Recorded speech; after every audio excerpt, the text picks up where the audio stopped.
A Juan Cruz, que está aquí en representación del Colegio Oficial de Psicólogos de La Rioja, pues quién mejor que él nos haga la presentación de nuestro ponente. Y yo creo que el tema que nos va a hablar hoy está de actualidad, lleva mucho tiempo de actualidad, por desgracia, y creo que nos puede venir bien como herramientas para gestionar todo el tema que nos va a hablar, ¿no? Entonces, bueno, pues si quieres Miguel Ángel Pérez Nieto, a que tenemos aquí presente y que estoy encantadísimo de presentaros, porque me une muchísimos años de amistad y de compartir conocimiento profesional y muchísimas vivencias. Es licenciado en Psicología por la Universidad de Salamanca, es máster en Intervención en la ansiedad y estrés por la Universidad Complutense de Madrid y doctor en Psicología también por la Universidad Complutense de Madrid, obteniendo su tesis doctoral del Premio Extraordinario. Es coordinador de la Escuela Internacional de Doctorado de la Universidad Carlos José Cela, profesor de Psicología en la Facultad de Salud en la misma universidad. En la actualidad es profesor del Departamento de Psicología y ha dirigido más de una docena de tesis doctorales y participa como ponente en posgrados de diferentes universidades. Fruto de su universidad de su actividad investigadora, especialmente en el estudio de las relaciones entre emoción y cognición en contextos aplicados a educación y salud, son las más de 70 publicaciones en revistas científicas relevantes en su campo. Ha sido director del Departamento de Psicología de la Universidad Carlos José Cela y ha sido también, y es una circunstancia bastante poco habitual, decano tanto de la Facultad de Educación como decano de la Facultad de Ciencias de la Salud de la Universidad. Actualmente es también, en el ámbito privado, director del área de investigación e información del Instituto de Psicología de Emoción y Salud en Madrid. Entonces, con todo esto yo creo que nos ofrece una experiencia amplia, tanto en el ámbito de investigación como de la psicología aplicada, dentro de lo que es la ansiedad y el estrés, dentro de distintos ámbitos profesionales y especialmente de la educación. Entonces yo pues, os dejo porque ya él es el que tiene que tomar la palabra. Muchísimas gracias.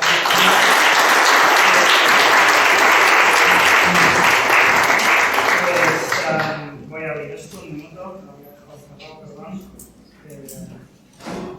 No sabemos la clave. Aquí teníamos la. Vale, esa se abrirá ahí. Y me voy a sentar sin no poner por delante, yo creo estar de pie porque voy a estar un poquito más activo que si me quedo aquí sentado detrás y bueno, pues yo creo que va a ser más dinámico para todos. Lo primero que quería era dar las gracias, la verdad, pues a AMPE por la invitación y a Cruzada y al Colegio Oficial de la Psicología de La Rioja, ¿no? Que además es un colegio referente, yo creo, en el ámbito educativo en España y por toda la actividad que también lideran en ese campo. Y bueno, pues la verdad es que me hace mucha ilusión estar en Logroño porque en La Rioja, una tierra que me gusta mucho gracias a Cicerone, ¿no? Que he tenido en Juan Cruz, que nos ha traído muchas veces a amigos y conocidos. Y bueno, también la verdad es que conozco a algunos profesionales de aquí que se han formado con nosotros o en la labor docente tanto en la Complutense como en la Carlos José Cela, y donde bueno, pues me consta que ahora están desarrollando su actividad profesional aquí en La Rioja y les va muy bien. Y bueno, pues es un placer en definitiva estar cerca de amigos, de compañeros y bueno, con un grupo yo creo como el de antes, que le decía a Juan Cruz precisamente que recuerdo ya algún trabajo con ellos hace más de 10 años en Madrid, con AMPE Castilla-La Mancha y con AMPE Castilla-León, y recordaba, venía en el coche y venía yo recordando un trabajo precisamente sobre estresores, etcétera, que la verdad es que estaba asociado a un inicio de una tesis doctoral que luego no se llegó a desarrollar, porque las tesis doctorales empiezan con ganas, pero no es fácil avanzar en ellas. Y era una pena porque era un trabajo muy interesante que seguramente si se hubiera llevado a fin, pues a lo mejor era ese doctorado en que estaba hoy aquí en vez de yo hablando. Pero bueno, la charla lo que va a pretender es los objetivos que tenemos marcados tienen que ver con algo que a mí me parece que es muy importante, o por lo menos mi experiencia en todos estos años trabajando en ansiedad y estrés, creo que a veces ha faltado, ¿no? Hay muchas herramientas para trabajar en estos procesos, pero muchas veces lo que hay es una especie de abuso o de desuso de esas herramientas porque falta un conocimiento básico en la aplicación de las mismas, que tiene que ver con entender los mecanismos que están sosteniendo esos procesos de estrés y esas respuestas emocionales que llevan asociadas especialmente a la ansiedad, aunque no solo, porque también hay un rol muy importante de la ira, ¿no? y también de la tristeza. Entonces, me gustaría que pusiéramos el foco, voy a dedicar un tiempo, aunque esto a veces no es lo más inicialmente atractivo cuando te piden un guión, una charla, ¿no? Pero yo creo que es importante que entendamos bien esos mecanismos o intentar sintetizarlos para que comprendamos también por qué hay que luego abordar el estrés y la ansiedad de la manera en la que vamos a recorrer. ¿Vale? Pues tenemos una hora, tampoco vamos a poder llegar todo lo lejos que seguramente nos gustaría. Aunque, bueno, al final está mi mail, también eso ya por adelante, que cualquiera que necesite información, material o lo que sea, que me escriba y seguro que en 2 o 3 días les puedo contestar y mandarle toda la información. Pero bueno, creo que eso es un objetivo importante, entender esos procesos para luego poder presentar estrategias sencillas como las que trabajar de un modo adaptativo en un contexto que por definición es estresante. La verdad es que, como es el vuestro, ¿no? Yo creo que mi experiencia con profesores y en contextos educativos a lo largo de estos años, yo creo que ha habido un cambio. Habría que preguntar, ¿no? a las personas que se han jubilado, que tanta envidia probablemente nos han dado a todos, pero cómo lo ven, ¿no? Pero tienen una perspectiva seguramente más prolongada, obviamente, que la nuestra, o por lo menos que la mía, desde luego, que además encima lo he visto desde la periferia, pero yo creo que ha habido un cambio además muy marcado en relación a las demandas que la sociedad tiene hacia el profesor, ¿no? Es decir, mi impresión, completamente subjetiva, ahora hablaremos de datos, pero mi impresión es que hace unos años hablar de, por ejemplo, creo que la educación, todo lo relativo con inteligencia emocional, bueno, aquí hicisteis un taller precisamente con Castillo, con una compañera hace unos años, no sé si sería en este mismo foro o algo así, y un proyecto de investigación muy bueno sobre educación emocional, por ejemplo, creo que es algo que ahora está en la agenda, ¿no? Inevitablemente, antes no estaba.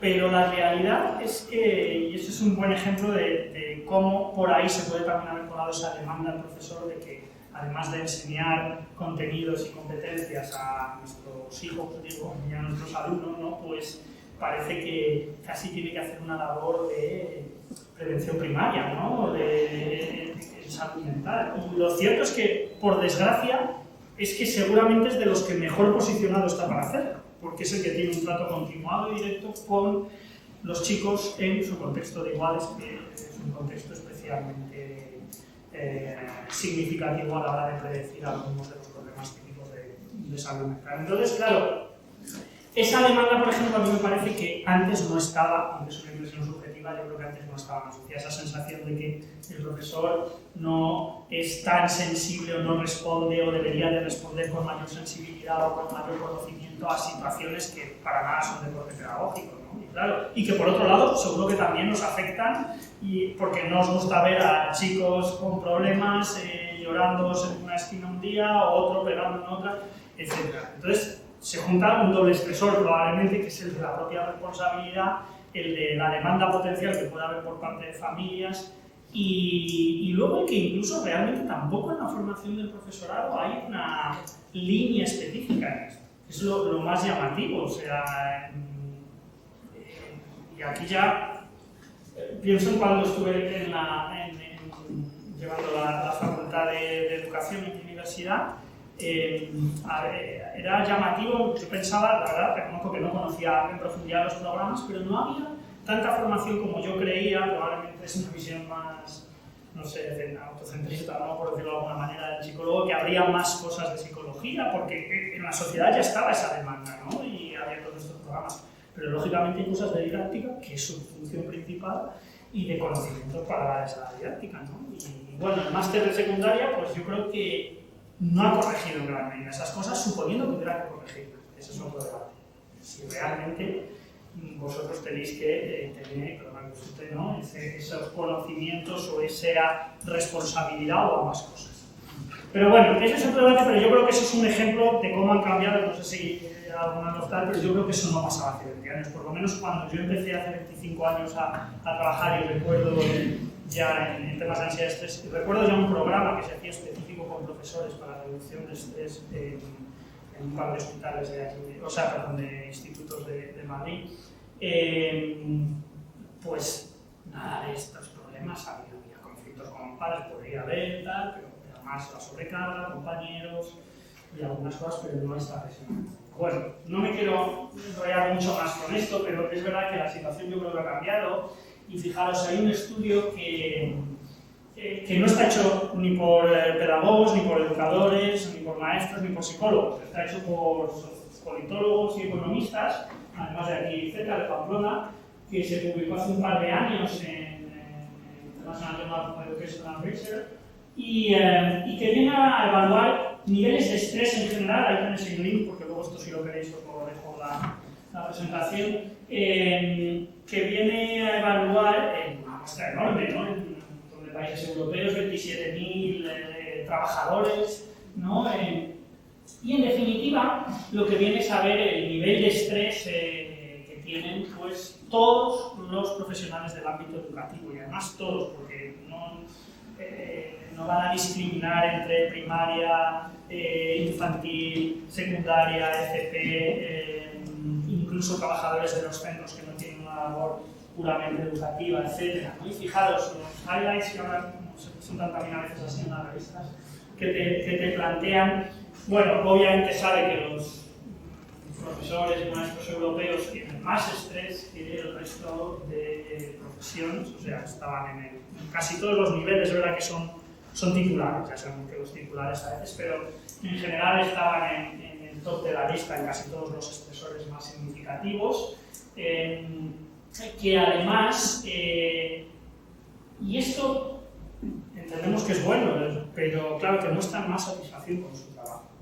Y claro, ¿no?, en esas alforjas de la satisfacción seguramente cabe mucho estrés, porque como es vocacional, como al final los niños son una fuente de alegría, o los adolescentes, aunque no puedan a veces volver locos, pero también luego aprendes de ellos, tienen su chispa, su cosa, pues seguramente hay una parte vocacional muy significativa, y el grado de satisfacción también es de los más altos. Y eso no es habitual, encontrarte altos niveles de estrés y altos niveles de satisfacción no suele ser tan común en muchos ámbitos laborales, pasa también un poco en el sanitario, aunque cada vez menos, pero claro, en el fondo eso justifica muchas veces también el grado de tolerancia que hay a los niveles de estrés, ¿no? Con lo peligroso que es eso, como veremos ahora. Nos encontramos también con algunas diferencias muy marcadas, en concreto en ansiedad. Ahora veremos por qué diferenciamos entre estrés y ansiedad, que es algo que a veces no está tan claro. Problemas claros de fatiga y de sueño, también presentaban mayores niveles de abuso verbal, aunque los sanitarios también estaban muy altos ahí. Bueno, lo que parece es que, claro, la estabilidad emocional, la autoeficacia y la atención pues ayudan a desarrollar el bienestar de los maestros, sobre todo, ¿no?, en realidad. Pero bueno, indican que esas tres líneas pueden ayudar mucho, la sensación de autoeficacia, pero claro, ese desarrollo de autoeficacia es complicado en un contexto donde los objetivos y los métodos no están en tu mano a veces, es decir, vienen determinados legalmente, las condiciones de trabajo, etc. Y bueno, además creo que había algún matiz, eso no era en este estudio, diferenciando era en otro, ¿no?, entre algunas condiciones de la escuela pública, de las escuelas privadas, pero en los grandes estresores no había grandes diferencias. No había grandes diferencias, porque tenían que ver precisamente con las relaciones, en definitiva, personales, con familias, con los propios chicos, ¿no?, y el grado de problemática que los chicos traen. Entonces eso era una dificultad Bueno, vamos a intentar entender algunas cosas, si os parece, para ir al grano, sobre ansiedad y estrés. Y aquí es donde os decía que sí que me voy a permitir 10 minutos o 15 para detenerme y entender algunos aspectos básicos. Porque seguramente todos habéis tenido o habéis visto en algún momento, os ha llegado información sobre herramientas para no agobiarse en el trabajo, para no tener estrés, para no tener... Pero muchas veces todavía hay conceptos que la gente no tiene clara, que no tiene por qué tenerlos obviamente, pero y que dificultan la aplicación de algunas de esas herramientas. Tenemos que entender que el estrés es un proceso natural y adaptativo, inicialmente, ¿vale? Y con una base fisiológica muy importante. Y la base fisiológica es muy importante porque, y tenemos que tenerlo presente porque también hay un número de bajas vinculadas a problemas fisiológicos, pero que son precipitadas por los altos niveles de estrés enorme. Y los datos que hay al respecto, tanto desde la propia Unión Europea como estudios mucho más pequeños sobre el coste económico de las bajas vinculadas a procesos de estrés, que incluyen bajas por problemas psicológicos, pero también incluyen bajas por problemas orgánicos, digamos, de salud física, de gastrointestinales, dolor, etcétera, que se ven siempre exacerbados, precipitados o sostenidos por altos niveles de estrés. Entonces, claro, ¿por qué ocurre muchas de estas cosas? Esta es una curva un poco exagerada, no nos vamos a engañar, donde lo que nos encontramos es que en general había, que aquí no lo pone por cierto, es una curva súper clásica de los años 50 ya del siglo pasado, que nos venía a decir que el estrés en realidad, que era un término que se incorporaba desde, Selle y el autor que lo incorpora desde la ingeniería para hablar de la presión que ejercen unos materiales sobre otros, ¿no? De cuánto estresa el puente, el pilar del puente y cosas así. Bueno, pues lo que nos venía a decir es que tenemos una línea base de funcionamiento fisiológico, tenemos una base de tasa cardíaca, de tasa respiratoria, de tensión, etc. Y lo que va a ocurrir es que cuando aparece un estímulo que es percibido como altamente demandante, hay una definición de estrés que, para mejorar el comité, que es muy simple en el fondo, que dice que el estrés es el proceso que aparece cuando se percibe que las demandas del entorno superan los recursos percibidos. En definitiva, las demandas percibidas superan los recursos percibidos, ¿no? Claro, eso en el trabajo pasa muchísimas veces. O sea, que nos pidan más de lo que entendemos que podemos hacer con lo que tenemos, muchísimo.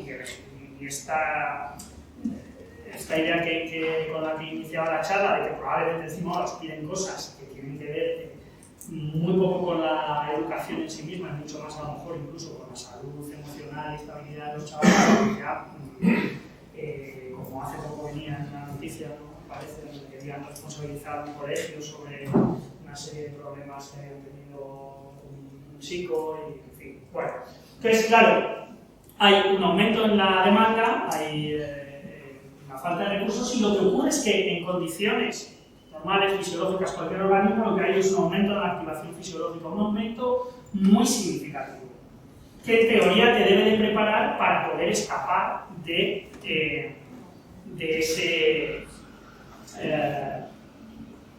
estresor, de esa situación, de ese estímulo que te estás pidiendo más de la cuenta y que probablemente ves que te va a superar y que probablemente se ve como amenazante. La cuestión es que esos niveles de activación, si el estresor sigue presente, es decir, si esa situación que vives como más demandante de lo que tú puedes afrontar o abordar, sigue presente, que es lo que suele ocurrir, y esto es el problema. Por eso tenemos que entender que el estrés es un proceso, es algo continuado, ¿vale? Y esto es un aspecto muy importante. Y va oscilando en el nivel en la medida en que tú vas viendo cuánto de exigente es esa situación o cuánto percibes subjetivamente que es de exigente esa situación. Pero inicialmente te vas a activar mucho, después si el estresor sigue presente, probablemente vas a mantener todavía un nivel de activación muy por encima de la línea base, que sería esta línea horizontal, que no sé si os lo había dicho, sería la línea base, ¿no? Y finalmente, incluso si el estresor sigue presente, probablemente acabas cayendo por debajo incluso de tu funcionamiento basal, de tu funcionamiento óptimo. Esto es, claro, en un nivel general. la activación fisiológica y la activación del organismo no es unidimensional, no es una línea, son muchos organismos y a veces cuando uno sube otro baja, etc. Pero en líneas generales lo que nos venía a plantear es que tenemos mucho cambio fisiológico asociado y sostenido, y eso tiene implicaciones para la salud física muy importantes, muy importantes. Esta sobreactivación que se produce de forma muy rápida y que es marcadamente cardiovascular, aunque también muscular, claro, si tú ya tienes un órgano diana, un órgano vulnerable, es mucho más fácil que empiece a darte más problemas, ¿no? Pero sobre todo el problema viene porque esto se consigue con un tipo de sustancia muy rápida. Esto es como cuando pegas el frenazo en una autopista, ¿no? El corazón se te sale del pecho. Yo al venir había unas obras ahí y he tenido que dar un frenazo, ¿no? Seguramente el corazón se me ha venido un poco arriba. A ver que no ha pasado nada. El corazón debería haber bajado, pero seguía latiendo deprisa, ¿vale?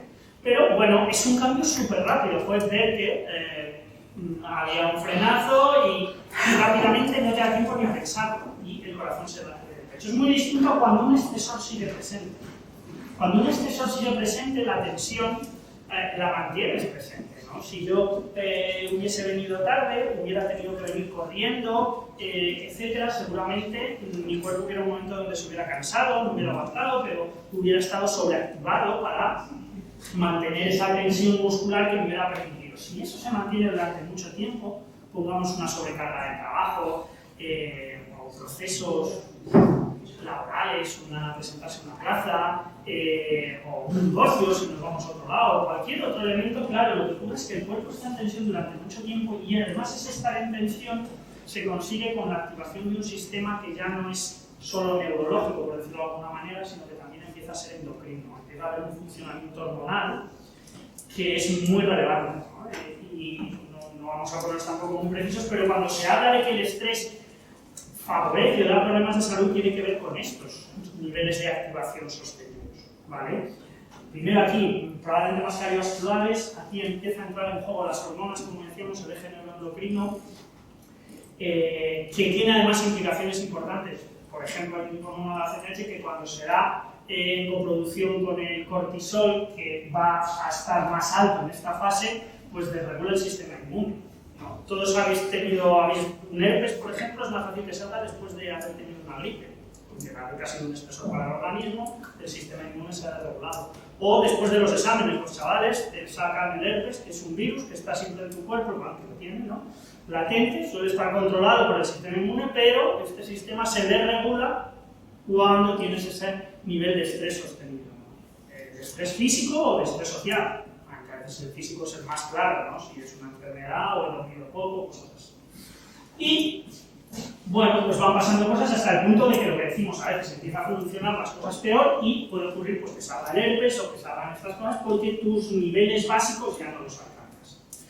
¿Por qué cuento esto? Porque es muy importante, yo creo, que entendamos el componente fisiológico que hay en todos estos procesos, también para entender por qué luego a veces se recomiendan un tipo de herramientas. Necesitamos regular mucho nuestro organismo porque además, fijaros, me voy a saltar,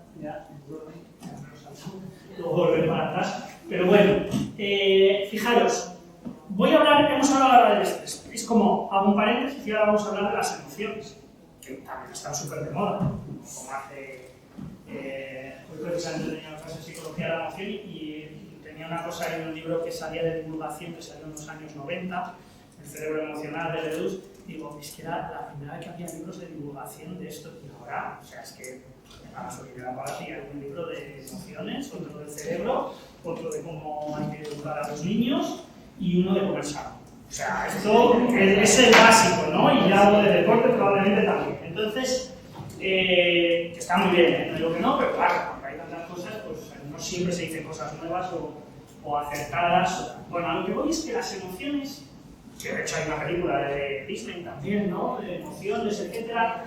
Hay la idea de que todo el mundo, pues hay unas emociones básicas, son las de la película, etcétera. En realidad, desde el punto de vista quizá más científico o académico, la aproximación que hay ahora mismo es que la emoción es un fenómeno afectivo bastante más complejo, donde sí que es cierto que existe la posibilidad de de acotar algunos espacios afectivos y ponerles un nombre y llamarlos emoción. Quiero decir, nosotros todos tenemos un nivel de activación-desactivación fisiológica, como estábamos comentando antes en el estrés. Tenemos una tasa cardíaca, ¿no? Y a la vez todos tenemos otra cosa que nos diferencia además bastante de otras especies, que es una capacidad de conciencia de nosotros mismos. Todos sabemos nuestro nombre, nos conocemos, nos entendemos, nos percibimos a nosotros mismos, ¿no? Y normalmente además ese grado de conciencia se suele representar con un tono hedónico, con una valencia que dicen también hedónica, ¿no? Que oscila de placer a displacer. De manera que esos dos procesos son continuos, cuando estás durmiendo de conciencia, ¿no? Cuando no hay conciencia, pero si no, tenemos una conciencia y todos podríamos de hecho decir de 0 a 10, otra cosa es que aceptásemos o no, cuál es nuestro nivel de activación ahora mismo, 6 de la tarde, calorcillo, pues seguramente que es un poco mayor que el vuestro, porque tengo que hablar, tengo que hacer cosas. Y luego podríamos decir de 0 a 10, donde 0 fuera displacer y 10 placer, el grado de placer o displacer que tenemos. Bueno, pues estoy escuchando cosas que me interesan, tal, o contándolas, pues más placer. Pero ¿qué ocurre? No, seguramente no hay una emoción súper definida aquí porque estaremos en una zona media de este espacio. ¿Vale? Pero la estructura, la arquitectura de la emoción es una arquitectura afectiva. Cuando esto se extrema mucho, entonces sí que llegamos a un punto donde somos capaces de entender que tenemos alto nivel de activación, alto nivel de displacer, y entonces eso lo llamamos ira, o perdón por traerlo en inglés, me refiero a las emociones, es un lío también traducirlo, ¿no? O tenemos asco, o tenemos miedo, y eso hay un consenso más o menos social en llamar miedo a lo mismo, llamar ira a lo mismo, pero bueno, a lo mejor uno dice, no, lo mío es cabreo, no, lo mío es mosqueo, no, yo... Bueno, son problemas que hay en el estudio de la emoción, ¿no? Pero en realidad lo que quiero que entendamos es que la emoción se construye a partir de dos dimensiones, una marcadamente fisiológica y otra marcadamente cognitiva, que tiene que ver con la conciencia en nosotros mismos. Y esto, claro, ¿por qué es importante? Si vuelvo atrás, ¿no? Bueno, ahora vuelvo, lo que decimos es que aquí vamos a tener en ese espacio afectivo muchos estados de ánimo, muchos estados afectivos, y algunos los podemos poner con nombre y apellido. Si todos estamos de acuerdo en que seguramente la felicidad tiene mucho placer y un nivel moderado de activación, probablemente la alegría tiene más activación que la felicidad, ¿no? Más energía, más... o que la tristeza tiene más desactivación que el miedo o que la ira, o que la sorpresa es neutra, pero son en cuanto al tono hedónico. De hecho, uno tiene que decir qué sorpresa tan alegre, o qué sorpresa tan triste, o qué miedo, o qué susto, ¿no? Bueno, ¿por qué decimos esto? Porque fijaros, lo que nos estamos encontrando es que aquí teníamos esta curva de estrés que era un proceso. Y esta curva de estrés puede ser la misma que esta línea de activación, ¿entendéis? Y esa línea de activación lo que está es moviéndose todo el rato en función de las demandas que te encuentras en el entorno, porque tenemos que adaptarnos al entorno. Y entonces lo que ocurre es que, claro, si a esta curva de activación le pusiéramos encima los contenidos cognitivos, la conciencia de agrado y desagrado, e incluso profundizásemos un poquito más en cómo se construye esa conciencia, encontraríamos unos significados asociados a cada emoción probablemente. Y lo que nos encontraríamos es que en los procesos de estrés es muy habitual que en la primera fase, en la que una situación nos pide mucho, nosotros tengamos dudas e incertidumbres sobre si vamos a ser capaces de manejar esa situación con los recursos que tenemos, ¿vale? Esas dudas, esas incertidumbres suelen dar un contenido cognitivo que es el de amenaza, ¿no? Y siempre que veáis a un chico con ansiedad, él percibe que hay una amenaza.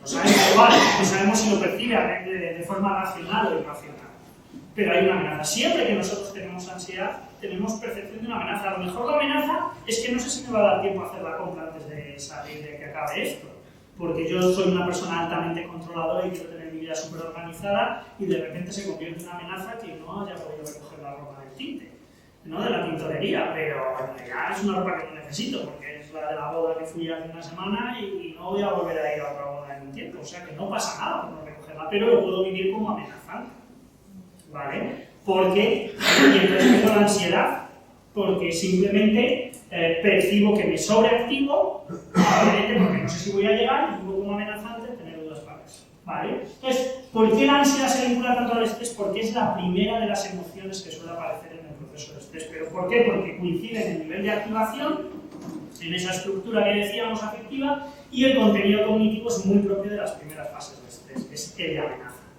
Si el estresor sigue presente, ¿no? Si el estresor un día llegáis al trabajo y os dicen, no, es que tienes que dar además esta otra clase y va a ser así toda, y luego ya te dicen, bueno, es que esto yo no sé si voy a poder, o es que me toca aquí un marrón, ¿no?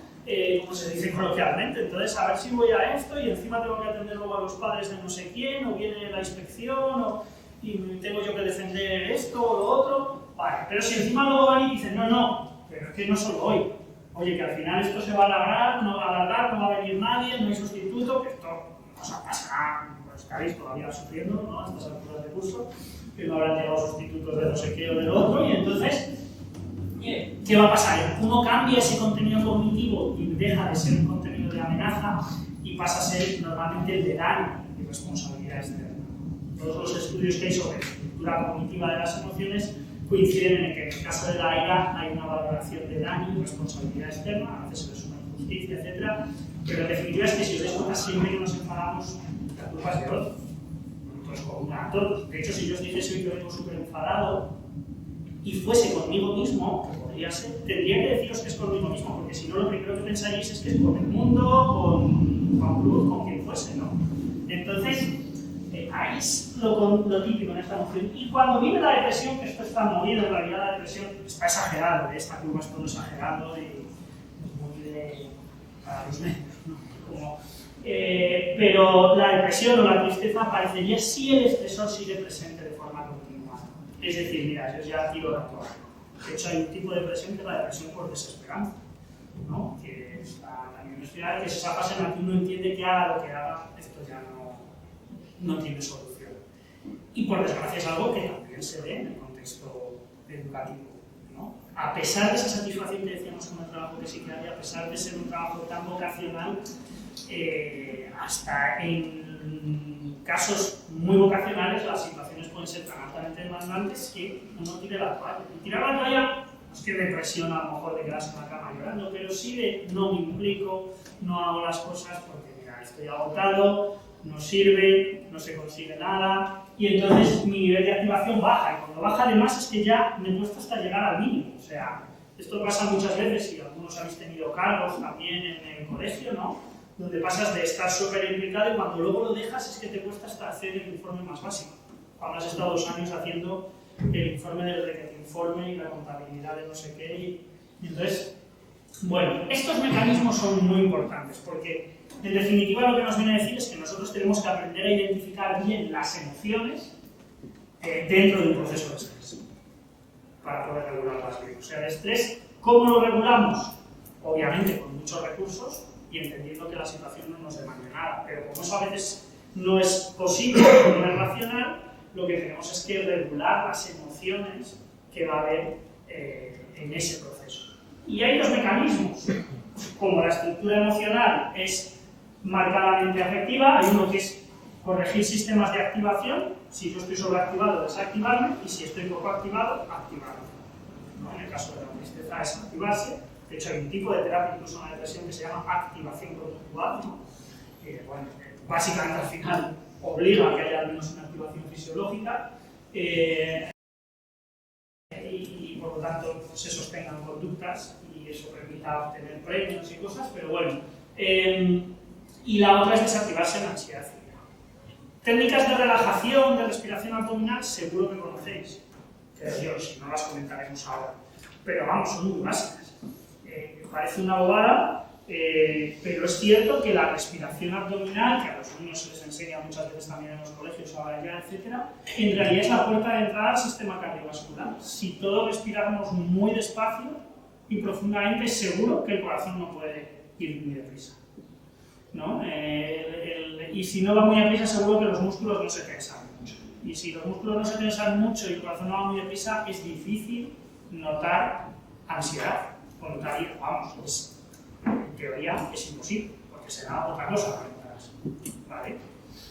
Entonces, a veces hay herramientas muy sencillas en eso. Lo que no es sencillo es ponerse a usarla cuando uno está hiperventilando ya y arrancándose los pocos pelos que le queden en mi caso, ¿no?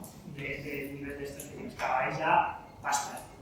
Pero sí que es cierto que ese nivel de, por ejemplo, respiración abdominal, que es como se llama, ¿no? Y que a la gente no sé, muchos ejemplos, ¿no? De si tuvieras una vela delante, la llama prácticamente no se movería, ¿no? Tienes que respirar con mucha profundidad. Tú estás sentado y la vela está aquí, normalmente se calcula como a no más de medio metro,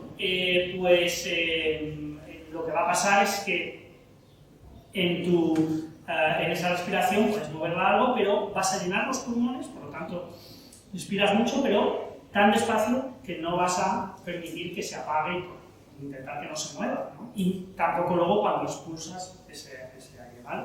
Entonces, con eso, algo tan simple como eso permite regular mucho. Hoy he visto casualidades a una psicóloga muy buena, la verdad, con mucha fama, pero seguro que es muy buena, clínica, que le he visto en el teléfono tomando un café, nada la cosa, la verdad, pero ponía respira, respira. Y dice, pues es que en realidad es una cosa que estamos usando y que se está viendo con algunos pacientes y tal. Dice, es muy fácil coger el teléfono y perder tiempo en general y hacer varias cosas, ¿no? Muy fácil. Coger los teléfonos y ponerse con eso. Entonces dice, es una típica llamada que si tú ya lo haces, un estímulo discriminativo que se llama, es decir, como una señal de recordarte que tienes que frenar, lo que haces es que además frenas, ¿y cómo frena? Con 2 respiraciones profundas. Son unos 20 segundos, tardas 20 segundos en coger el teléfono, en esos 20 segundos bajas la suficiente activación y permites tener una capacidad de conciencia mayor para decidir qué vas a hacer con el teléfono. Porque si solo voy a ver si ha aumentado el número de seguidores, o si solo voy a ver si me han dado like a la foto que subí, pues a lo mejor puedo esperar, porque en realidad eso ahora mismo no me afecta. Y me quita de lo que estoy haciendo, que es trabajar, o que es descansar, o lo que sea, ¿entendéis? Entonces, no digo que sea así fácil todo, pero fijaros los mecanismos cómo intentan mezclar ambas cosas. No me vale yo tener una señal para cambiar una conducta, es mucho más fácil, tengo la señal, genero desactivación y por lo tanto regulación emocional y eso facilita cambiar la conducta, ¿vale? Obviamente tengo que tener la señal, pero la parte de desactivación, como os digo, va a ser muy importante. No hemos puesto a lo mejor tanto el foco en ello, pero ¿por qué? Porque yo creo que son más conocidas. ¿Qué es lo que me interesa que conozcáis mucho? ¿Cómo se construye la parte cognitiva de las emociones? ¿Cómo llegamos a la conclusión de que algo es amenazante y de que algo es dañino? Y yo sé que esto puede parecer un poco denso, pero la verdad es que si no nos quedamos con frases que no entendemos la lógica de las mismas, ¿vale? Fijaros, el sistema básico es que hay un estímulo, una situación, la atención es un proceso psicológico en el que seleccionas información de toda esa realidad. Yo puedo aquí, de todos los que estáis, poner el foco en una persona y hacer una valoración, una interpretación de la cara de esa persona y decir, pues yo entiendo que esta situación es muy amenazante porque me está poniendo todo el rato mala cara y está diciendo que y haciendo gestos y no sé qué. Y a lo mejor se me olvida de que el resto de la gente no está poniendo esa cara y tiene cara de interés, etc., ¿no? Pero yo veo a ese alumno que me pone mala cara y me olvido de todos los demás alumnos, ¿no? Y entonces es más fácil que lo viva como amenazante, tenga esa respuesta a la ansiedad que genera una serie de cambios, porque no lo hemos dicho, pero luego las emociones van a generar una serie de cambios en el organismo dentro de ese proceso de adaptación y dentro de esa función adaptativa que tiene, ¿no? Originariamente.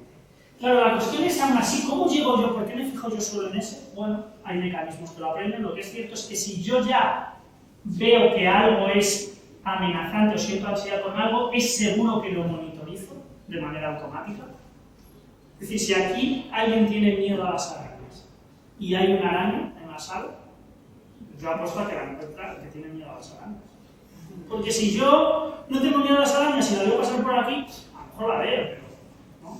Si vosotros estáis en otro país y de repente en la mesa de al lado dicen Logroño, vosotros miráis, pero si dicen Zamora, que es donde soy yo, bueno, si es en otro país también, ¿no? Hay un mínimo de solidaridad todavía entre comunidades o provincias, pero ¿entendéis? O si estamos en Madrid, yo oigo Zamora, claro que miro a ver si los conozco, ¿no? Y si vosotros sois Logroño, pues seguramente también, para ver quién es, pero si yo oigo Logroño, no creo, no sé si me acuerdo de Juan Cruz, y vosotros si está mal, pues probablemente tampoco no sé que conozcáis a alguien más.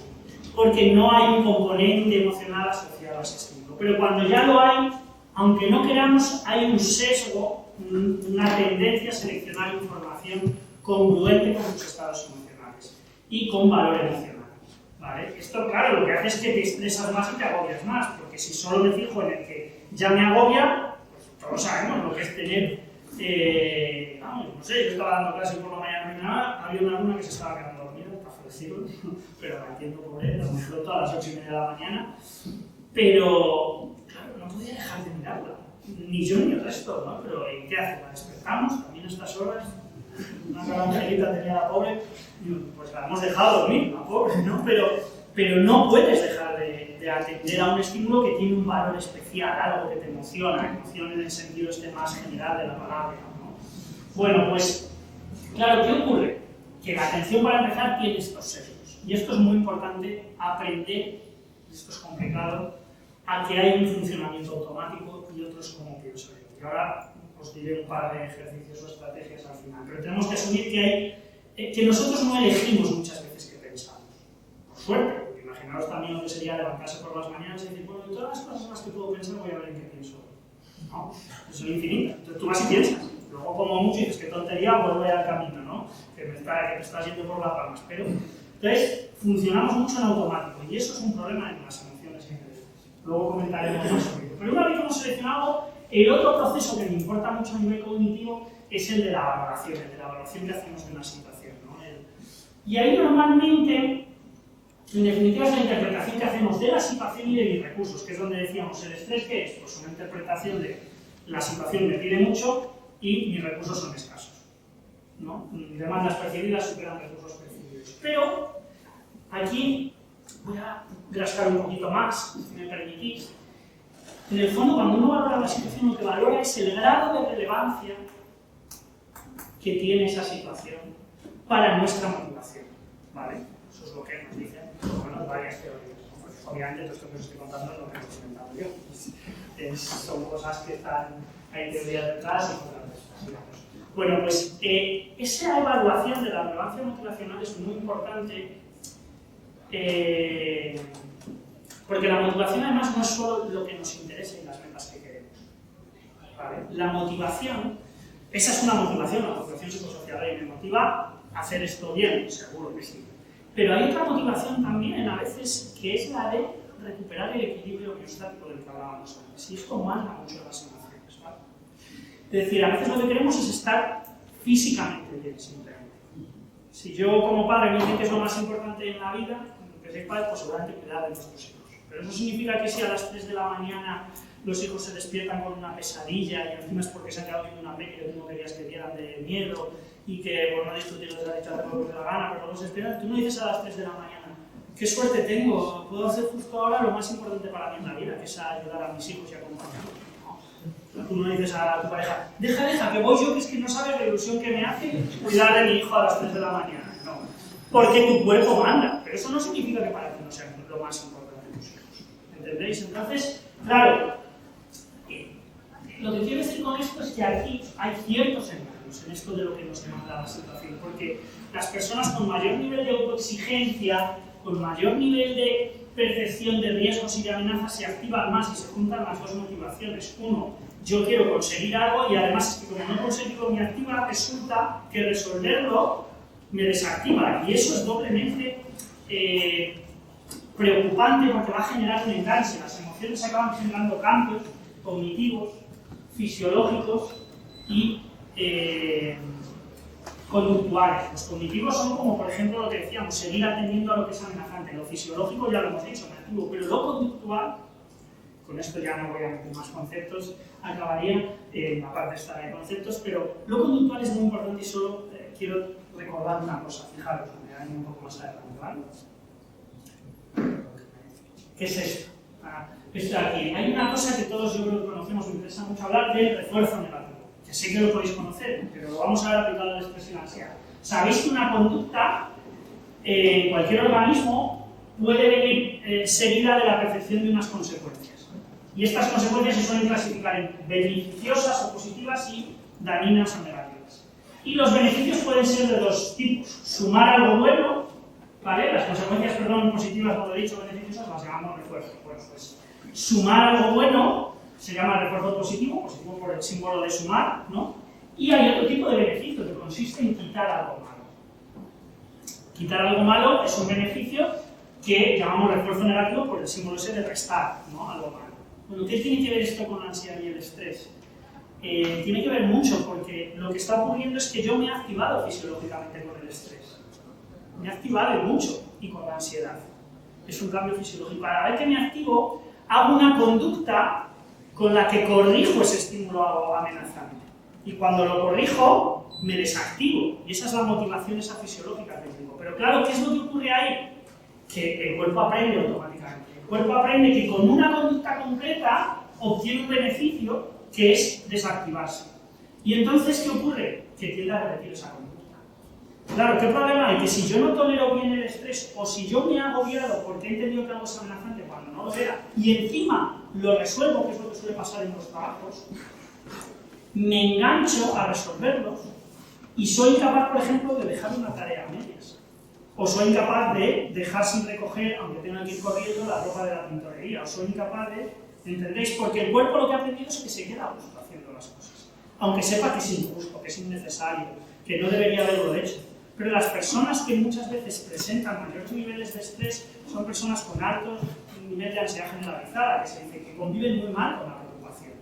¿Y qué es lo que le ocurre? Están continuamente activados y están resolviendo. De hecho, suelen ser más buenos. Es gente muy buena eso. Porque claro, es la gente que siempre deja el informe bien hecho, que nunca lo dejan a medias, es la gente que atiende todo, que resuelve todo. Y claro, encima la gente va y le da, no solo, él ya tiene el refuerzo negativo de que se ha quedado tranquilo porque lo ha hecho bien, pero encima llega el de al lado y dice que eres un crack. Con lo cual también tienen el premio social. Y entonces se van enganchando, y esas personas muchas veces seguramente lo harían voluntariamente eso que están haciendo, pero lo peor es que no lo están haciendo ya voluntariamente, lo están haciendo en automático.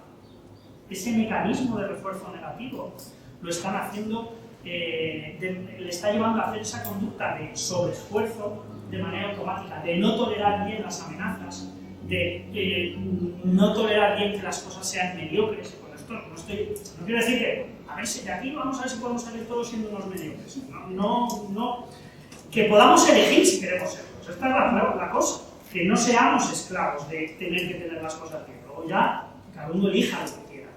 Pero que si hacemos algo de forma reiterada, insistente, tiene que ser porque queremos, no porque nos deja tranquilos y porque no hacerlo lo estamos viviendo como amenazante. Entonces, fijaros que en este esquema que decíamos, yo valoro algo como amenazante, me agobio, como me agobio vigilo más eso que me agobia, como me agobio me activo más y por lo tanto le meto más presión y más carga emocional porque mi cuerpo me está pidiendo quitarme toda esa presión.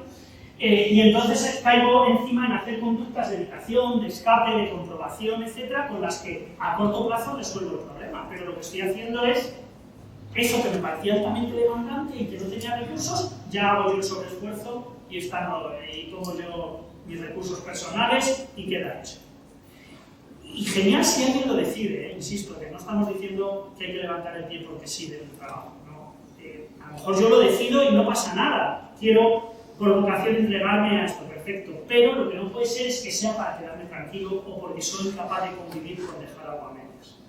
¿Entendéis? Porque ahí, sin yo darme cuenta, el cuerpo ha aprendido que solo se tranquiliza y se queda a gusto resolviendo, y entonces eres tú el esclavo de hacer las cosas.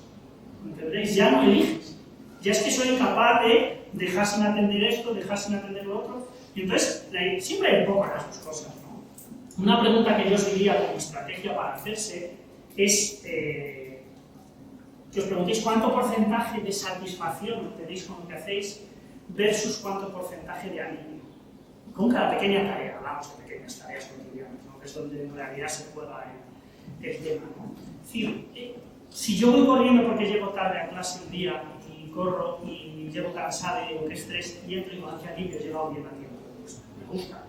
Y no pasará nada, aunque me haya estresado, pero si todos los días me pasa eso y voy corriendo, a lo mejor me tengo que preguntar muchas cosas seguramente. Pero si yo al final llego a la conclusión de que aunque corra y sienta alivio, porque así puede ser un entorno no me va a venir o lo que sea, pero digo, no es que para mí es importante respetar el tiempo de los alumnos, entonces ya lo que habrá será a lo mejor un 51% de satisfacción y un 40% de alivio porque he llegado a tiempo, ¿me explico? Pero habrá una parte de satisfacción personal porque ese esfuerzo responde más a algo que en algunos teorías se llama autodirección, es decir, a la sensación de yo estoy llevando mi vida por donde quiero y hacia donde quiero, que no tanto a evitar una amenaza o un peligro y por lo tanto a ser esclavo del estrés a corto y medio, a medio y largo plazo. Porque a corto plazo lo resuelvo, pero a medio plazo me engancho y acabo no pudiendo convivir con potenciales amenazas, incluso aunque no sean relevantes para mis valores, mis principios, etc. Entonces, ¿entendéis un poco por dónde van los tiros? Bueno, hemos mezclado muchas cosas, en realidad, no quería contar tanto, pero bueno, ni un poco arriba en eso. Pero fijaros, en definitiva, ¿qué es lo que tenemos? Cuando tenemos esta respuesta, tenemos estos cambios a nivel cognitivo, fisiológico, motor, que, bueno, los tenemos aquí descritos, los cambios cognitivos, sensaciones, pensamientos, cambios en todo el sistema fisiológico que te sobreactivan y cambios a nivel conductual, que es que empiezas a hacer cosas, a veces no muy sanas, porque hay conductas también poco saludables como adicciones, etcétera, vinculadas a altos procesos de estrés, ¿no? Bueno, pues lo haces por quedarte a gusto muchas veces simplemente, como decimos. ¿Cómo se puede corregir todo esto, ¿no? Y evitar caer en la ansiedad, en la desesperanza? Fijaros, me voy a ir para ir un poco más rápido porque esto todo os lo he ido dejando caer antes, ¿no? Todos los problemas que vamos a tener en este proceso de estrés, que sabemos que va a afectar al rendimiento, porque desde esa ansiedad, o desde ese cabreo, desde esa tristeza que se da en el proceso de estrés, pues seguramente rendimos menos. Bueno, como profesores os habrán dicho muchas veces eso de que he quedado en blanco, pero es verdad que alguna de esas veces puede que haya sido verdad y vosotros mismos lo habréis visto. De alumnos que sabéis que son muy buenos y dicen, oye, es que me he quedado en blanco, y dicen, pues es que es verdad porque no sé, que tú te lo sabes. Es verdad que muchos dicen que me he quedado en blanco y llevan en blanco desde el principio de curso, no ha habido aquello. Pero alguna vez pasa, ¿por qué? Porque el funcionamiento cognitivo se bloquea, con ansiedad, etc. Entonces hay una pérdida de rendimiento. De salud física ya lo hemos dicho por todos estos sistemas que comentábamos antes, sobre todo por el eje neuroendocrino en los procesos de estrés. Por supuesto, salud mental, que además hoy en día es mucho más reconocible, pero también adicciones, etc. Entonces, claro, ¿qué tenemos que empezar a hacer? A nivel cognitivo, y ahora me gustaría poner algunos ejemplos, pero a nivel cognitivo es muy importante modificar estos dos procesos que decíamos antes, el de atención y el de valoración o evaluación. El de atención es muy difícil de corregir, muy difícil. Y hay pocas técnicas, yo creo, ¿no? Incluso en clínica para corregir ciertas atenciones. En el fondo es cómo hace uno para dejar de pensar en algo que pasa de manera automática o de fijarse en algo. No es tan fácil, ¿no? Pero en el fondo, todos lo hacemos a veces. Estoy seguro que a todos se os ha pegado una canción alguna vez. Normalmente se te pega una canción porque ya te aburre, no te gusta, y estás ahí wiki, no sé cuál es la que... Pero bueno, si tenéis hijos, pues la que ponen los niños pequeños, que siempre son las que sean, ¿no? Y entonces tú estás con la canción, la oyes en la gasolinera, en el otro lado. ¿Cómo te la quitas de la cabeza? ¿Cantando otra? Bueno, siempre que sí que canta otra. Y le funciona un poco, pero normalmente cuando acabas, te vuelve a decir. Porque claro, la atención lo que hace es vigilar algo que tú has definido como amenazante, que es esa canción. Permíteme que hablo exagerando, ¿vale? Para que se vea más. Y la has definido como amenazante porque era un estímulo no controlado. Yo no quería tenerlo y no puedo evitar que aparezca. Entonces le he puesto la etiqueta de amenaza, de estímulo no controlado, y entonces la atención tiene la obligación de seleccionar estímulos amenazantes, porque te protege. Y entonces lo buscas más. De hecho, al final, ¿cómo se acaban yendo las canciones? Normalmente, como el impacto son desagradables, pero tampoco te matan, en general, pues lo que acabas es diciendo, bueno, sigo en lo que estoy haciendo. Y duran un poquito, pero al final se desaparecen, aunque nadie sabe exactamente cuándo y cómo. ¿Por qué? Porque has conseguido mantener un procesamiento en paralelo, donde por un lado yo estoy poniendo un poquito de atención en lo que estoy haciendo, y el otro poco de atención la estoy perdiendo en la canción que no deja de sonar, para entendernos, ¿vale? Aunque tu rendimiento baje un poco, consigues, como no es tan grave lo de la canción, consigues tenerlo en paralelo, y al final lo que ocurre que es que consigues desconectar de esa canción. Claro, no es lo mismo una canción a un problema, a una preocupación, obviamente. pero sí que tenemos que partir de la idea de que intentar no pensar o no atender a algo amenazante es muy complicado. Todos, o muchos vemos lo que pasa cuando hay un accidente, todo el mundo, no voy a mirar, y todo el mundo dice así, dice solo mira una vez, no voy a mirar, ¿no? O los niños en el miedo incluso se ve más claro, no voy a mirar y ya ven los deditos, ¿no? Para que se vea todavía un poquito para poder confirmar que lo mejor es no mirar, ¿no? Y entonces, eso es un poco el error que tenemos en el estrés y en la ansiedad. Tenemos que aprender a tenerlo, no a no tenerlo, ¿vale? Porque si tú intentas no tenerlo, automáticamente le estás dando una potencia mayor, porque como está automatizado y es automático, no lo vas a controlar. Y como estás intentando controlar algo automático, al no controlarlo lo haces más amenazante y te enganchas más y lo vigilas más, ¿vale? Entonces lo que hay es que aprender a pensar dos cosas a la vez. No se puede a la vez, porque la conciencia es una ventana que es como cuando haces tapping, aunque incluso te pongan en la tele dos pantallas, en una los anuncios y en otra las carreras, en uno un partido y en el otro, pero estás más con atención en una. Obviamente, cuando hay dos pantallas, pierdes eficacia en aquella que te interesa, pero puedes seguir una que te interesa y o a veces puedes tapear, ver una, ver otra. ¿De acuerdo? Entonces, muy importante este tipo de forma de intentar controlar ese proceso de atención, ¿vale?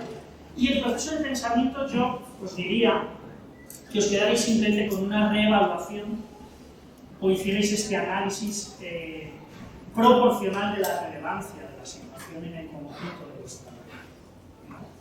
Es decir, esto es complicado, en el día a día uno está metido en algo y lo ve como lo más importante. Claro, si yo hoy me equivoco y no llego, pues los organizadores, a los que por cierto, no sé si he dado objetivamente las gracias,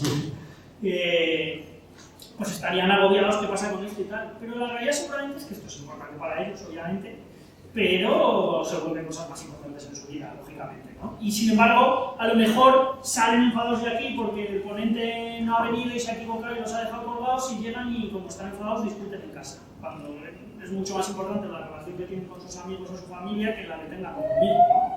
Entonces, este tipo de cosas nos pasa mucho en los trabajos. Y es difícil tener esa capacidad de abrir plan, que dicen los de cine, ¿no? Coger perspectiva y entender lo que es del trabajo, lo que ocupa en el resto de mi vida, etc. Entonces, esa reinterpretación de la relevancia motivacional es muy importante y por eso os contaba todo lo de la fisiología, porque muchas veces le damos importancia para justificar lo que hacemos, pero en realidad lo que hacemos lo estamos haciendo solo para desactivarnos. Insisto, con los niños, por ejemplo, que es un buen ejemplo. Puede ser que yo, al acabar las vacaciones o el fin de semana, le diga al niño, oye, deja de hacer esto y me enfade porque está tocando la trompeta y marea y tal, pero el primer día que llegas de vacaciones y con ganas, te hace mucha gracia, ¿no? Pero luego cuando le dices que no, que es porque estás cansado, no dices normalmente es porque estoy cansado. Lo que dices es, no, es que no es admisible que tengan ese comportamiento de esta manera, no sé qué tal, y hay que educarlos. Pero hay que educarlos entonces desde el viernes, y estamos a domingo, lleva tocando la trompetita todo el sábado y no te ha cansado. Te ha hecho gracia porque era muy gracioso con 2 años tocando el pero ahora ya cansa. Entonces, lo que no solemos darnos cuenta es en que hacemos a veces argumentaciones que responden más a justificar conductas cuya única intención o cuya intención fundamental es la del alivio, es decir, la de la desactivación, y no tanto la de la satisfacción, es decir, la de atender a tus principios, tus intereses, etc. Entonces, esta pregunta de grado de relevancia y cuánta satisfacción o alivio está empujando de la conducta que yo voy a hacer, nos puede ayudar mucho a hacer una reinterpretación. A nivel fisiológico ya lo hemos ido comentando también, pero yo os diría, de verdad, es una bobada la respiración, pero es súper barata, súper fácil, no requiere entrenamientos, no tal, mejor si hacéis un programa de mindfulness que hay en muchos sitios, o sí, pero si no, hacer respiraciones abdominales, lentas, profundas, bien hechas, 2 o 3, ponerlo en el móvil como la compañera esta, y desactivar un poquito, porque al desactivar la conducta desde luego ya no va a responder solo a la hiperactivación, porque tú mides como mides esta aplicación o que hagas esto, ¿de acuerdo? Y luego a nivel conductual, ¿qué es lo que hay que hacer? Pues hay que modificar la conducta en qué dirección, y la expresión emocional, en la dirección de creo que tengo que hablar ahora para que me digáis situaciones y cosas y ejemplos si queréis, pero en la dirección de os diría aprender a tener activación y aprender a tener ansiedad. Es decir, si hay que quedarnos con una idea o un principio que nos llevemos, que por eso no quería ni con ahí, pero en la parte conductual es hacer aquello casi que responde más a la satisfacción, como decíamos, y no tanto a la vida. Que no sea una conducta con la que lo único que pretendo es bajar activación, con lo único que pretendo es quedarme a gusto y aliviarme, sino que haya un componente un poco de desarrollo personal. Es decir, es que si yo hago esto es porque me siento mejor conmigo mismo o porque tengo alivio, ¿vale? También, sí, prefiero preparar una clase porque me gusta explicar bien las cosas, que me entiendan, y luego porque va a venir el inspector a verme a la clase, ¿vale? Y quiero que me apruebe, pues perfecto. Pero necesitamos que la conducta que hagamos o que modifiquemos sea aquella que vemos que ya es esclava de corregir amenazas, etc. Necesitamos aprender a convivir con la amenaza.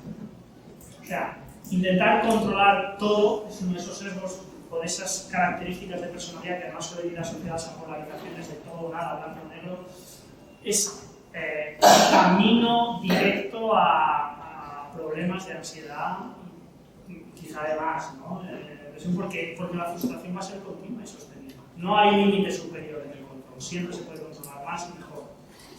Entonces siempre vas a tener la frustración y vas a convivir mal con todo eso que te queda por controlar, por simplificar. Por controlar es a veces pequeñas tareas, ¿no? Pues haber dejado mejor hecho esto, o conseguir que todos entiendan lo que yo quiero explicar, etcétera, etcétera. Entonces, es muy importante que aprendamos a tolerar esa frustración y tengamos que convivir con ella. Esto no significa rendirnos, insisto. Lo que significa es que si yo hago algo, no es porque no tolero la frustración.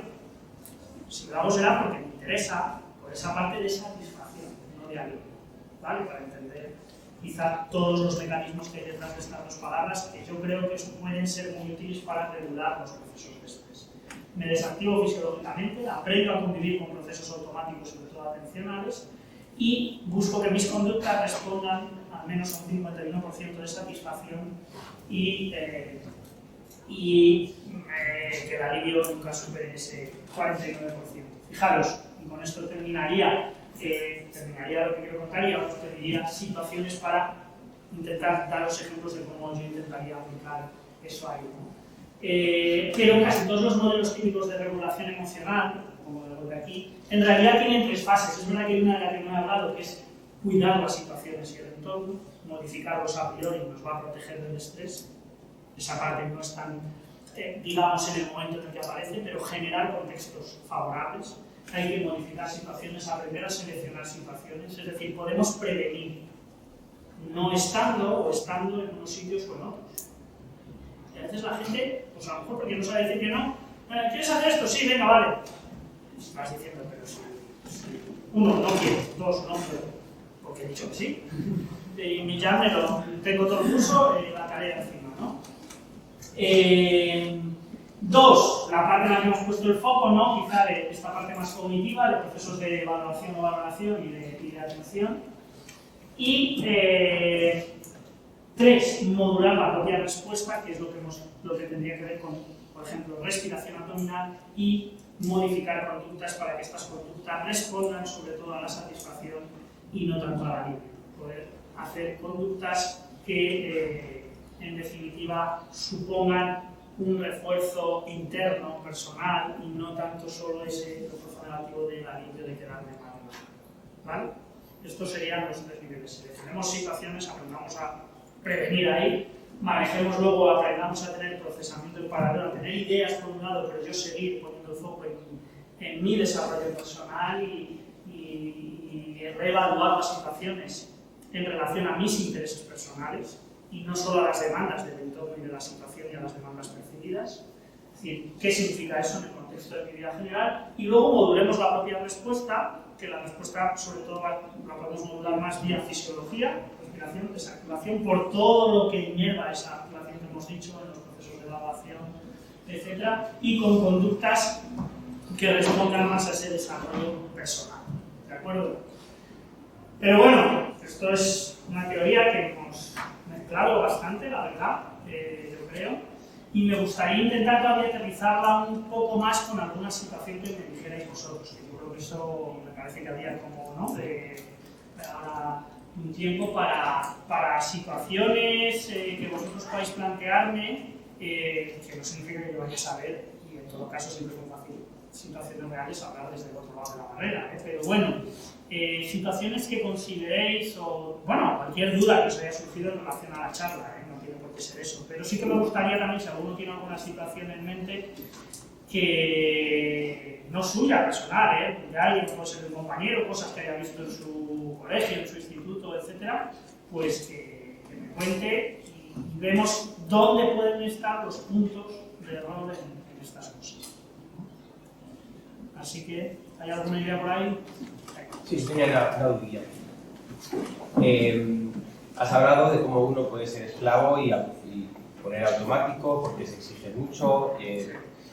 ¿Qué pasa? Y hablo, puede pasar en un equipo directivo, puede pasar en un equipo de profesores, puede pasar en un matrimonio. Cuando una persona es así, la otra no lo es. Hemos hablado sobre cómo regula uno, pero no tanto de cómo influye en la otra persona. Hasta qué punto el estrés de una persona puede influenciar a la otra. Si esa persona es igual que esa, si es peor o es mejor, que a veces puede ser mejor.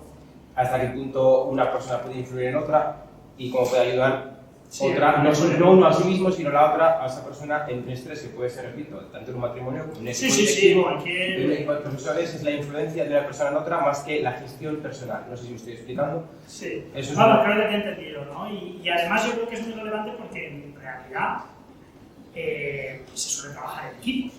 Entonces la clave de todo es qué ocurre cuando en los equipos hay desajustes en la forma de aproximarse a las tareas y los problemas, o peor, no los hay, a lo mejor, que también tampoco tiene por qué ser bueno que no los haya y todos van en la misma dirección, que también puede ocurrir que uno se dé pilas a otro. Y además se me vienen a la cabeza muchas situaciones ya propias mías de la gestión en la facultad, ¿no? Y lo que ocurre. Yo creo que habría varias cosas. Voy a decir primero, porque claro, es una pregunta muy amplia, ¿no? ¿Cómo abordarla? Obviamente yo creo que un equipo marcado por un estrés descontrolado, esclavo, no es sostenible y estará abocado al fracaso. Mi opinión personal, basada en la experiencia, etc., y luego los datos que hay apuntan en esa dirección. No sé si hay un estudio concreto sobre equipos directivos de colegios en esa dirección, pero lo que se sabe que es que el nivel de sobrecarga que van a generar el estrés va a generar o problemas físicos que acabarán teniendo bajas o conflictos en la medida en la que unos no comparten, no empatizan la relevancia o la importancia de las demandas que otro percibe. Es decir, es que esto tiene que quedar así, si no lo hago yo no lo hace nadie. Claro, porque a nadie le parece importante. Y el otro, sí, pero es que sí lo es. Bueno, vamos a hablar. Entonces, es verdad que hablando de equipos también es importante hablar de líderes y del equipo de liderazgo, ¿no? Y del estilo del líder. Pero no está en la pregunta, y la pregunta es suficientemente complicada, ya sin meter si es el líder o no. No hablemos si es un matrimonio, si el de control no control, quién es y quién es el que manda. Pero bueno, saltándonos esa parte que es relevante en el fondo, a lo que voy es que yo siempre recomendaría primero tomar conciencia de esto. Una de las primeras cuestiones que hay que abordar es que yo en general mucha gente cada vez tiene más conciencia de esto, sobre todo en grupos profesionales o en perfiles ya un poco más serios. Tal vez en alguien que está empezando no tiene conciencia todavía de hasta qué punto es esclavo del estrés y de la ansiedad en su trabajo y de qué mal convive con la incertidumbre, con que las cosas no estén bien, etc., ¿no? Y entonces, tomar conciencia de ello es claro. Si hay un líder que no es o que no cae en ese tipo de sesgos, pues lo lógico es que se lo diga, no que se aproveche de él. O que si se aprovecha, al menos le diga, oye, que me aprovecho porque como tú no sabes dejar las cosas a medias, yo te digo, vete ya. Pero si te quieres quedar, bueno, podría ocurrir. Pero al menos que se ponga encima de la mesa. Tu frenada te estás pasando, ¿no? No es necesaria nada. Lo que pasa es que de ahí a forzar, a no corregirle, lo mejor es que haya una especie de moderado, ¿no? Donde yo uno le va enseñando al otro que no pasa nada, que se puede vivir mejor, y por lo tanto, y que las cosas siguen saliendo igual, que el mundo no se cae, porque hayamos llegado a imaginar que hoy esto no estuviera. Pues es una cosa que es mejor que esté que no que no esté, porque es un acto de tal, es la asamblea del sindicato, de la asociación, etcétera, pues lo normal es que haya algo que nos represente, etcétera, identitario. Pero si no está, tenemos un problema. A lo mejor llega alguien y dice, pues es que he tenido que ir yo porque si no, no sé cuánto. La cuestión es no caer en ese error de todo o nada, porque si estás mejor, pero si no está, también se sacan cosas a favor, porque en la asamblea no venimos a ver el cartel, sino a votar lo que hay que votar para la organización del próximo año, los presupuestos, ¿entendéis? Entonces, un error típico es polarizar en estas personas como todo o nada, o está o no está, ¿no? Necesitamos aprender mucho o enseñar mucho a moverse en los grises. Pero claro, insisto, la primera cuestión para hacer todo eso es tomar conciencia. Y hay dos formas de hacerlo, es decirlo de primeras, oye, llevo trabajando contigo 2 semanas o un mes y veo que es que vas muy acelerado o muy acelerada. Otra es que a eso se llegue por conclusión, ¿no? Con mucha mano izquierda. Ah, no, yo es que eso prefiero dejarlo y hacerlo mañana. Ah, yo lo voy a dejar un poco a medias a ver si, total, si no les gusta mi inspección ya nos lo dirán. Hay tiempo luego para corregirlo, pero es que prefiero hoy que hace buena tarde quedarme ahí a aprovechar estas últimas tardes agradables y quedarme tomando algo. Insisto, de buen tono, es muy fácil poner estos ejemplos, pero entendéis la idea. En definitiva, es poner encima de la mesa eso en el equipo es muy importante para frenar a alguien o incluso para que si sigue haciéndolo y nos aprovechemos, haya conciencia de que nos estamos aprovechando, no compartiendo esa posición, ¿no? Y recomendándole que no lo haga. Y la forma de ponerlo yo creo que debería ser o bien desde el líder, y si el líder no lo es, no es que sea el líder en el sentido amplio de la palabra, el director, directora o lo que sea, ¿no? Pero bueno, si no lo es, lo ideal sería desde ahí, si no, simplemente los compañeros que vayan diciendo estos ejemplos poco a poco. No con la intención de que el otro cambie, sino con la intención de enseñarle otras formas de vida, por decirlo exageradamente. Y asumiendo que va a ser un proceso lento. Lo bueno es que como el que es tranquilo, por decirlo, por simplificar el asunto, no va a tener prisa, porque no va a querer cambiar a la otra persona de golpe, pues no pasa nada, lo va a hacer pasito a pasito. Pero es verdad que lo tiene que hacer pasito a pasito, yo creo, y a ser posible desde el día. Pero bueno, sí. Nada, una hora, viendo aquí lo que estás comentando, ¿vale? Se nos nota que sobre todo se está poniendo que ha comentado el compañero. Si esa actitud o esa emoción o esa personalidad de la persona expresada, Sí. digo, ¿qué va a pasar aquí? Bueno, es verdad que era la otra parte de la pregunta. No lo estaba yo contestando, perdona. Que me he quedado más en cómo cambiar al que está mal, me sale la inercia, bueno, el que está mal, el que va a sufrir más. Pero claro, es que está esta otra vía, ¿no? Que te lo pase. La persona tranquila al final Deja de serlo. termina igual de expresada. Sí. Y hasta que esa persona reacciona. Más. Si lo dice a esa primera persona, la expresada. Sí, esa es una mala combinación, una mala dinámica, que es que la persona que sobrecarga de estrés empieza a meterte, y pongámonos en iguales, ya no entramos en quién manda o qué desde esas posiciones jerárquicas, sin jerarquía, y empieza a meterte esa presión y tú por no quedarte atrás, por no tal, empiezas a entrar en el estrés. En realidad te vas a estresar más, porque al otro le sale en automático y de natural, pero tú encima dices, encima esto yo no me gusta, eso hay así, ¿no? Y entonces vas entrando. Y lo que puede ocurrir, que eso sería muy peligroso, vamos, muy peligroso, entenderme, ¿no? Hablo exagerando un poco, pero es que encima saltes y le digas, oye, es que yo no, pero claro, cuando estás con el agua al cuello, con lo cual tú también ya estás saltando para bajar activación. No lo haces estratégicamente. Esto si fuera una pareja en el patrimonio se ve un poco mejor. Puedes decir las cosas en la discusión, normalmente eso luego uno lo va corrigiendo según avanzan los años de pareja y dices, no, ya voy a buscar el día bueno, el día que vea yo que viene de contento o contenta, voy a decir yo esto y lo voy a plantear suavemente, ¿no? Entonces, ¿cómo le comunicas a esa persona? Y entonces la forma de comunicarlo, sí, yo creo que el foco, creo que además, pero aquí ya opinión subjetiva, yo creo que además ahora hay, en general, conciencia de la importancia de estas cosas, y eso no lo había antes. Yo creo que eso sí es un cambio. que ahora puedes tener el argumento de cuidarte. Yo creo que hace 20 años, aquí yo tengo 50, hace 20 años lo de cuidarte era como, todavía hoy, en Madrid me dice, no, ¿qué tal? Y dice una chica joven, ¿no? Que está muy buena psicóloga, dice, no, yo es que los viernes voy a intentar no trabajar por lo del autocuidado. Todavía me sonó raro, pero bueno, en el fondo dije, porque yo aquí un viernes por la tarde, ¿no? O sea, creo que ahora hay espacio para usar ese argumento, y ese es un buen argumento.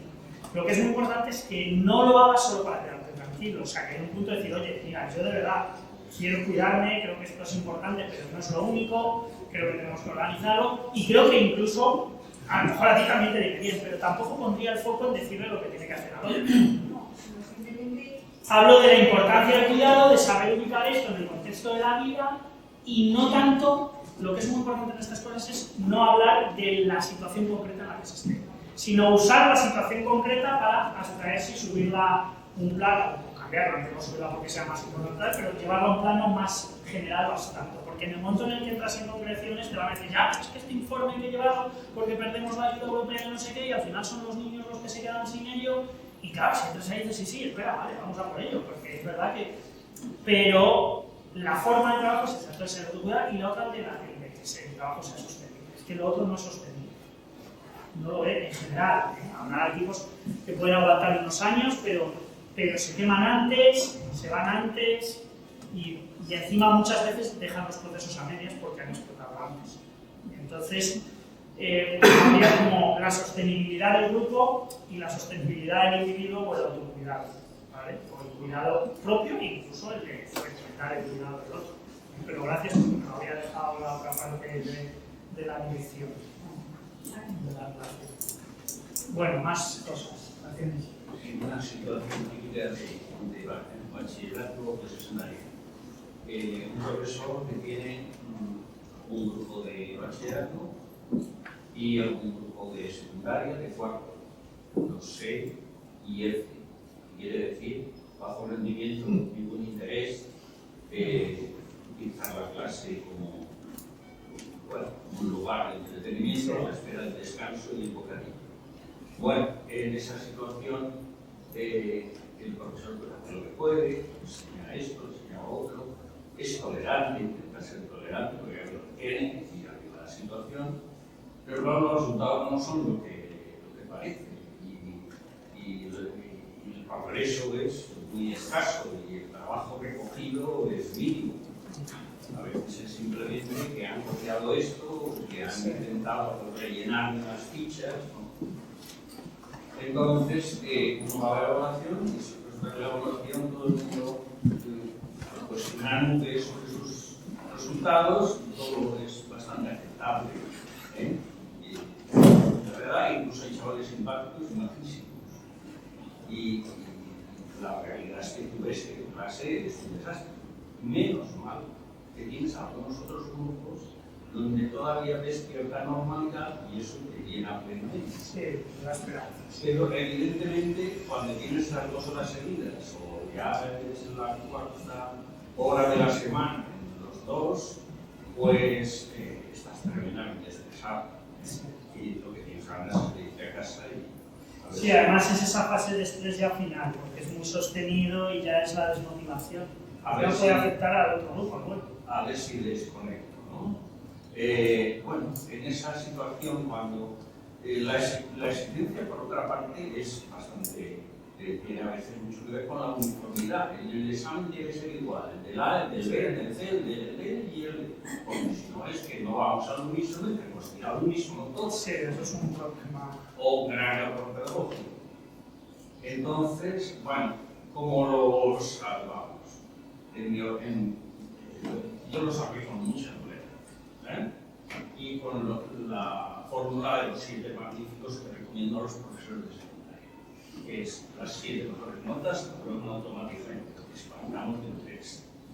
Y ese puede ser el sistema. Y ahí sí que he percibido algo de lo que has dicho, de que si tienes otros recintos, otras aficiones, otros lugares, donde sí que mantienes tu tónica normal, pues eso te desgasta. pero no te digo.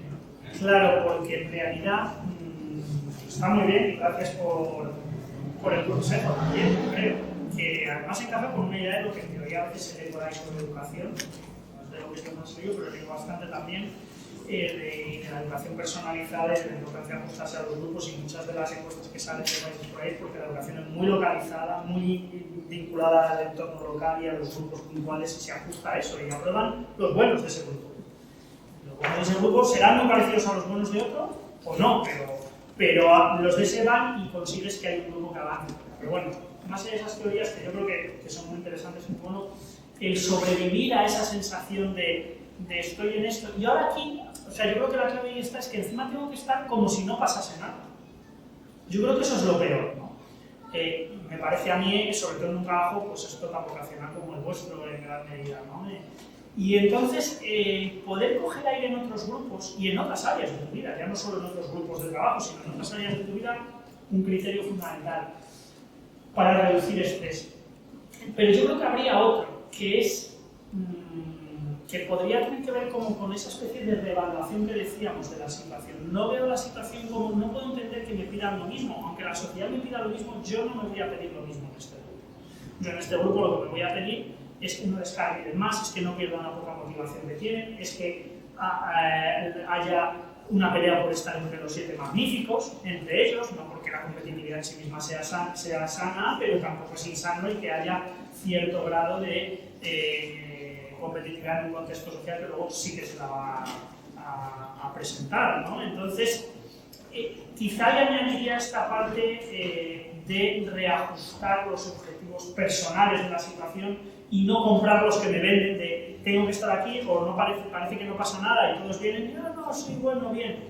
No, sabemos lo que hay, nuestro objetivo es otro grupo, yo asumo a nivel personal, ¿entendés? Es decir, ojo, luego no se lo puedo decir al director, pero lo que tengo es que decir, oye, no, es que mis objetivos aquí son otros, tienen que ver con cuidar este grupo hasta donde yo creo que se puede llegar, enseñarles hasta donde yo creo que podemos llegar, que haya un premio para los mejores en esa línea, etcétera, etcétera, y por lo tanto, en tener como una evaluación o unos objetivos, una relevancia motivacional de esa tarea diferente a la que tengo con otros. Lo que no puede ser es que yo entienda que estoy en la misma situación y que tengo los mismos objetivos, porque ahí ya me estoy tirando piedras contra el tejado porque voy a estar frustrado porque para esos mismos objetivos los recursos son claramente insuficientes. Y además estoy al lado de pies y manos porque hay una ley, hay una tal, que me dice que esto, que el examen es el mismo, etcétera, etcétera. Entonces, tengo que renunciar en ese proceso de evaluación.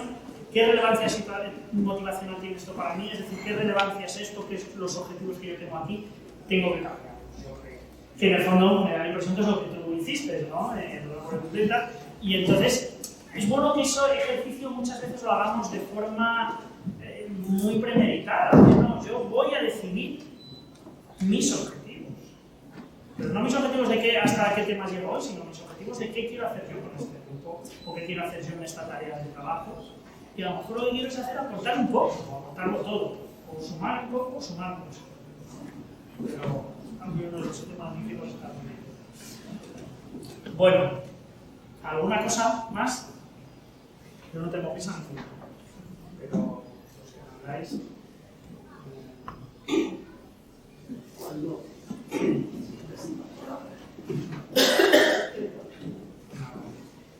algo que era totalmente un poco racional, se convierte en algo que ya es menos, porque recibes muchos pagos. con todos los hijos. Y el único escape es las formas que tú puedas tener fuera en otras vidas para que eso te arregle un poco. Sí. Tu día, tu semana y tu mes ya cae. Es la tristeza profunda porque realmente nuestra profesión era vocacional. Cuando deja de serlo, que pero yo, eso me parece más de las situaciones, o sea, en realidad lo más duro, porque además tampoco pasa de golpe, como tú bien dices, eso es un proceso insidioso. Uno no de repente, bueno, puede ser que un día tome conciencia de que ha perdido la vocación, pero no ha pasado ese día. ha sido a base de aguantar una cosa, la otra, distanciarse, etcétera. Además, a veces echaremos la culpa a la administración, pero otras veces es a los propios chicos que han cambiado, a la sociedad, a la tarea en sí misma, que ahora es más burocrática o menos, o lo que sea. No, que sea menos no creo que nos moleste, pero... entonces, claro, o sea, el riesgo además de esa situación es muy grave. O sea, muy grave, quiero decir, la gente llega a las depresiones, no quiero dramatizar, pero no llega por casualidad o de golpe. A veces sí, hay una situación lo suficientemente impactante que, oye, te deja en una situación de la que luego cuesta salir. Pero otras veces llega de esta manera insidiosa, porque además, claro, toda esa erosión que ha habido en un área tan importante en la vida como es el laboral, probablemente también ha pasado cierta factura en el resto de áreas de la vida. Porque a lo mejor para que no ha habido un periodo en el que me he sobreimplicado y la familia lo ha pagado, o al contrario, llego de ser mal a la familia y entonces también, o sea que hay que cuidarlo porque es muy relevante. Y entonces, habría dos fases, una es mientras está pasando y otra cuando ya uno toma conciencia, ¿no? En el mientras está pasando es muy importante hablar de esos estresores con los compañeros. Y es muy importante, en general, buscar ese apoyo social, que es como lo llamamos técnicamente, bien sea emocional o bien sea instrumental. Pero por lo menos el emocional, oye, esto te quita las ganas. Y esto lo hemos dicho todos, es que cada vez que pasa esto te quita las ganas. Y entonces, esa toma, o sea, todos los procesos de regulación emocional parten de un principio que es el de conciencia emocional. Si yo no tengo conciencia no lo voy a regular, pero el mero hecho de ponerlo encima de la mesa y hacerlo público da mucho, empuja normalmente a hacer cosas, primero porque el de al lado a veces puede ser que coincida que es que se mete en todo y te dice, ah, no, pues haz esto. O otras veces no, se callan y no dicen nada, pero tú ya al haberlo hecho público te has obligado a dar una continuidad casi narrativa a tu proceso y a decir lo que vas a hacer. Entonces, normalmente eso permite compensar y buscar como nuevos espacios para que no te vaya comiendo y erosionando ese espacio de vida laboral. Y yo creo que ahora pasa más también. Ya se empieza a ver, a lo mejor habéis oído incluso en los periódicos esto que hay de la gran renuncia que llaman en Estados Unidos después de la pandemia, pero ayer mismo, al ir a recoger a mi niña pequeña del cole, una madre tenía allí unos croissancitos de estos manualitos muy ricos que dice, no, es que ya me han despedido del trabajo, ya lo he conseguido, que quería cambiar y dejar la banca y irme a la consultoría y voy a hacer el máster de algo, no sé lo que quiero hacer bien. No digo que esté bien ni mal, ni que haya que irse. No os estoy diciendo, oye, pues sí, pero lo que quiero decir es que un proceso de toma de conciencia en el durante, de me estoy perdiendo las ganas, que eso es más fácil tomar conciencia hablándolo con otros, permite también generar alternativas de, oye, ¿por qué no buscamos, a lo mejor me voy a esto, o quiero pasarme a infantil, o quiero pasarme, yo que sé, que puede estar en primaria y en infantil porque tiene los dos títulos, o quiero irme a dar en aulas hospitalarias, yo que sé, y cambiar y busco opciones, que no digo que se te vaya a llenar, pero a lo mejor resulta que busco una opción que es dar clase en aulas hospitalarias, o me voy a pedir una excedencia para ir a una ONG de Profesores Sin Fronteras, yo no lo sé, ¿entendéis? Pero ese tipo de cosas permiten frenar la erosión, aunque el proceso se haga. Aún así puede ser que ocurra porque no hay siempre salidas, no hay, pero en grupo y con amigos, o con el sindicato o con tal, es más fácil conseguir opciones. Y luego, una vez que ya estás dentro, o sea, una vez que ya te han robado, digamos, la vocación, ¿no? O recuperarla es mucho más difícil en el mismo contexto. Lo que sí se puede, o hay algunos estudios de estas cosas, es como volver a lo que había en la esencia inicial, pero buscarlo en un contexto distinto. ¿Y esto qué es? A lo mejor es simplemente, yo qué sé, pues si alguien tal, se pone a la catequesis para trabajar con los niños en otros si le gusta religioso o tal, o se pone a hacer en un campamento algo que le permite no desconectar del todo de esa población o de ese entorno, pero el contexto es radicalmente distinto, o bueno, no tampoco radicalmente, pero... Entonces, ese tipo de cosas le permiten como coger aire y fuerzas para luego aguantar un cuatrimestre, un trimestre o algo así, tampoco da mucho más, pero oye, si aguanto un trimestre y ya estoy metido en que estoy en una ONG que ayuda a dar clases a niños que tal, o a inmigrantes que llegan, ese tipo de cosas están a veces funcionando. Aún así, lo ideal, claro, es tomar conciencia antes. Y ahora se puede hablar más fácilmente de esto, yo creo. Y plantearlo como, oye, que esto nos quita la vocación, que ¿cómo hacemos? ¿Qué hago? ¿Por dónde se puede ir? Que un compañero diga, pues yo hago esto, pues yo hago lo otro, pues yo no hago. Y se aprende mucho de los compañeros. O sea, que esa sería la mayor opción. Porque luego la otra ya tiene que ver con regular tus propias emociones, que eso también está. Pero claro, regular la propia emoción sí que implica, pues, asumir también que a veces hay esa frustración, y entonces es que si no hay salida tengo que cambiar de valores.